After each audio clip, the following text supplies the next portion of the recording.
আসসালামু আলাইকুম। শৌখিন এগ্রো ফার্মের পক্ষ থেকে সবাইকে আন্তরিক শুভেচ্ছা অভিনন্দন। এই হলো আমাদের বড় সাইজের রানিং পাখি। এই দেখেন মাশাআল্লাহ খুব সুন্দর রানিং পাখি। এই যে এখানে জোড়ায় জোড়ায় রানিং পাখি আছে আমাদের। তো যাদের রানিং পাখি প্রয়োজন তারা চাইলে আমাদের থেকে এই ধরনের রানিং পাখি নিতে পারবেন। এই দেখেন খুবই সুন্দর জোড়াগুলো। এই যে কাঁচা ঘাস দেওয়া হয়েছে খাওয়ার জন্য।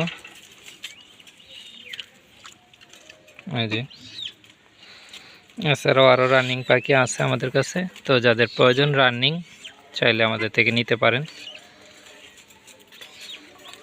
বড় সাইজেরগুলো।